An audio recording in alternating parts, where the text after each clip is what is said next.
A very hot topic in the world of training is what should you do with young athletes. Personally, I see tons of problem when it comes to youth sport. First of all, there's early specialization. For example, here in Canada, you have 8-year-old kid playing ice hockey 12 months out of the year. You have hockey coaches who are not allowing their players to play other sports because they should focus on hockey. Then you have kids who are 10 years of age learning very complex and rigid playing system. The problem with that is that it will prevent you from developing maximum talent. You need to understand that to help a kid go from early childhood to elite athlete level, you have 4 involved components. The first 2 could be called natural talent, which is not natural at all. It still needs to be developed, but it's developed so young that most people think it's natural. The first 2 components, the first one is sense of balance, coordination, movement, your capacity to move and adapt to your surrounding. The second one is creativity, and that is the real difference between okay athletes and great athletes. Creativity is what separates the truly talented individual, not just in training, but in general. So these 2 components are what constitute natural talent. We will talk about them more in depth in future capsule. Then if you look at the other 2, it could be called athletic talent or athletic capacity.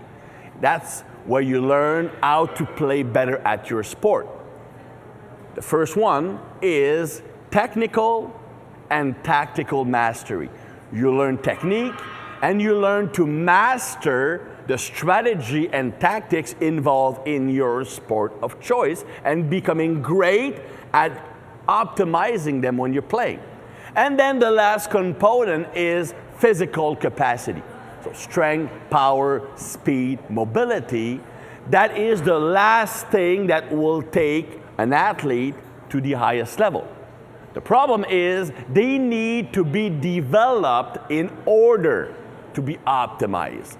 If an athlete or a young kid has not developed his sense of balance, mobility, capacity to adapt to his surrounding when he was a very young kid, that is actually developed from the age of 1 month right up to around 2 to 5 years, depending on the person. But the foundation is developed at a very early age when the brain is first developing.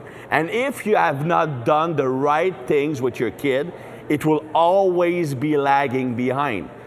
And then if you skip the creativity step, you will never have an athlete who's great at thinking out of the box. The true stars don't rely on the system to be good. The true stars can create their own solutions. Now, in a future capsule, I'm going to explain how you go from one step to the next. Same thing with training, because we're all trainers here or passionate about training. I see kids who are 12 years old doing the same training program that the pros are doing. They're doing sport-specific drills when they have not even mastered the big basic movements. They are missing one step in their progression. Becoming a great athlete is like the school system. Don't go to college before you finish high school. Don't do high school if you have not done primary school. It's a step-by-step process, and parents and coaches, by being too eager to create a star, are actually killing their kids' progress.